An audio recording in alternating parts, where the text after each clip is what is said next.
we have a big March referendum coming up. Now, at this time a year ago, if I said to you One Boca versus Save Boca, you would look at me like you normally do and go, what the hell are you talking about? But it's a big deal, and it has been an ongoing battle that no one saw coming. And we were both very excited initially about One Boca. For those who aren't familiar with it, it was this massive government campus project overhaul that was going to turn downtown Boca Raton's government district into something really, really exciting. Not everybody was on board with it. Fate of Boca Raton. The fate of Boca Raton is at stake. That's right. On March 10th. Get out there and vote, people. Oh, gosh. All right, so let's talk about it. So One Boca is the project that's proposed for the Memorial Park area or the City Hall area of Boca Raton, which is right off Palmetto Park Road, basically in the heart of Boca. And they have a lot of land there, a lot of city-owned land.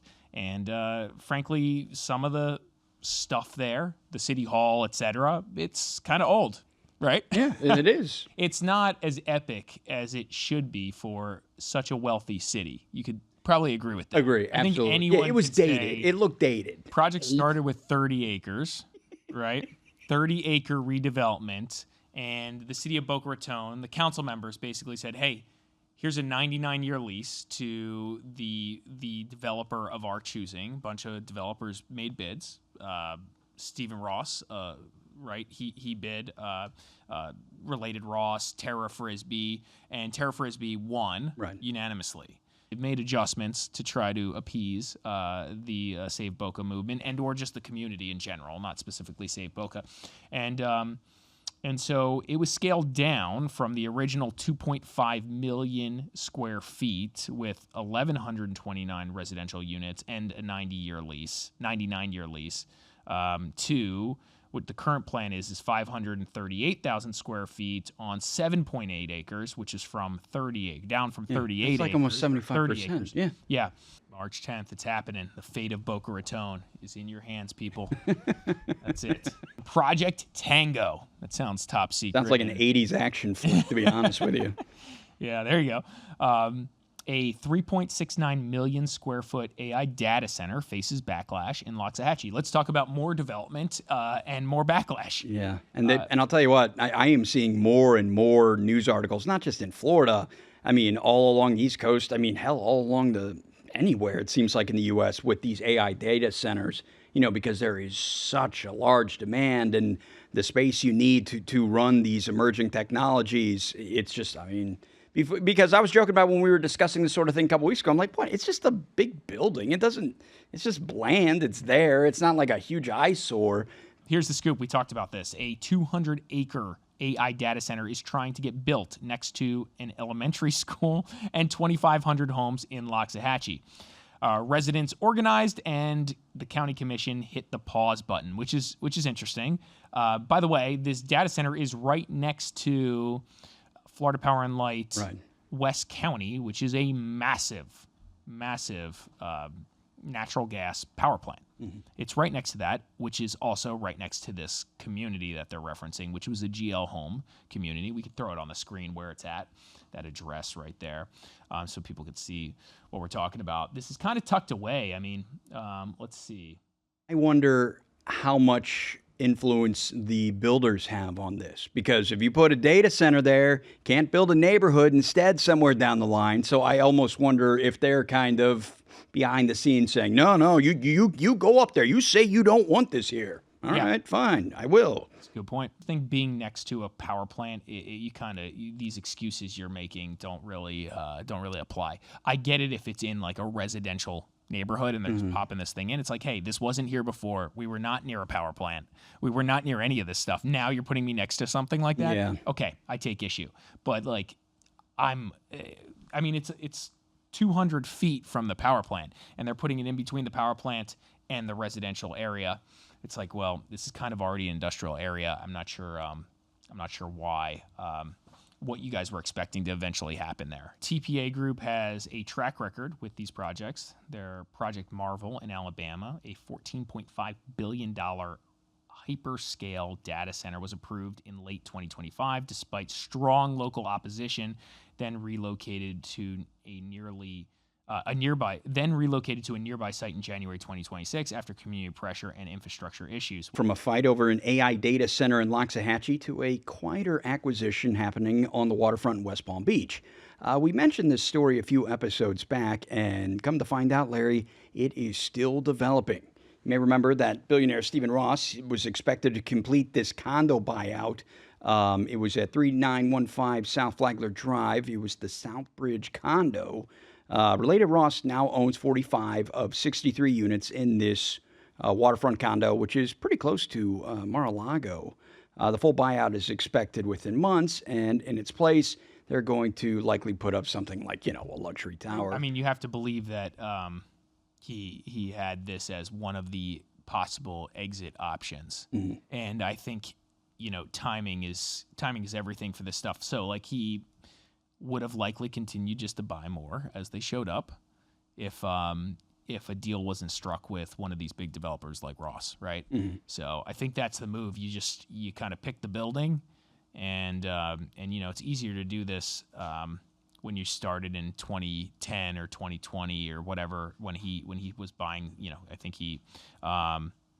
What is it? He said he bought some of these in 21. Yeah. So and was using different LLCs and separate real estate agents for each purchase, so the sellers wouldn't recognize what he was doing. I'm like, hey, man, that's slick on the real estate agents. Yeah. Side, because at some point they catch on. This is a thing. The whole thing is you don't want them to catch on. Let's talk about what I've alluded to before, which is Penn, Florida's Mandarin Oriental condo takes shape in Boca Raton after years of financial trouble. So this is an update on what's going on, or what's cooking with the Mandarin Oriental, which we all can't wait to be done. It's still not done. It's still not done. As I say, I feel like anytime we ever talk about that, it's all I can say because I'm just still not done. Stunned. So again, for people who are new to this or haven't heard us rant about this probably more than 10 times at this point over the years, the Mandarin Oriental condo in Boca Raton was supposed to be finished in 2017.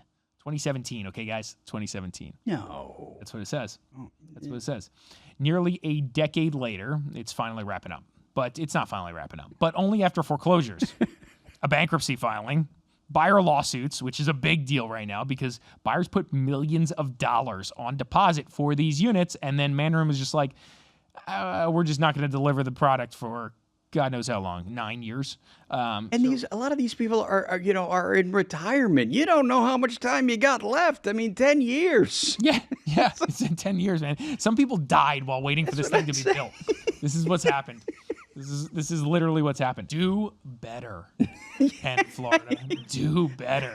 Just be better. I wish I had somebody here who would just be like, just kind of spill the tea, just lay it all out. Like, what happened here? Yeah. Just tell in layman's terms. Just all right. Just what like who screwed up here? Yeah. How? It's already ugly enough. I mean, we've been, there's not like this can't get worse. I don't think. Other than it not getting done ever. Yeah.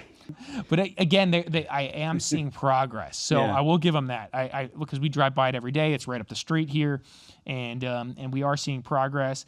The exterior of the building's stuccoed for the most part. There's they got a lot. I mean, let's put it this way: they still got to do the inside of the building. That's a lot. That's a lot. Yeah. And by the way, it's almost March. So March, April, May, June, July. You think you're gonna pull this off by July or August? I don't know, man. I would bet no way. This one involves a name you probably know if you've been around for the last 20, 25 years and have used social media really ever. Mark Zuckerberg may be moving to Indian Creek. Let's take a look at Indian Creek Island at 2 Indian Creek Island Road in Miami. Mark Zuckerberg and his wife Priscilla Chan are rumored to be circling Indian Creek Island in a potential deal that could approach $200 million. But the real story may involve more than one address inside Miami's most exclusive enclave. Rumors that the Meta founder and his wife are reportedly buying an off-market estate from, guess who? Jersey Mike's founder, Pete Cancro, at 2 Indian Creek. So that's kind of interesting. So we'll see if this gets done. Cancro purchased the vacant lot for $37 million in 2021 and developed the property. The estate covers 2 acres with 200 feet of Biscayne Bay frontage. Zuckerberg hasn't commented publicly, but if the deal closes near the top end, it would be one of the largest residential transactions in South Florida history. All right, Zuck.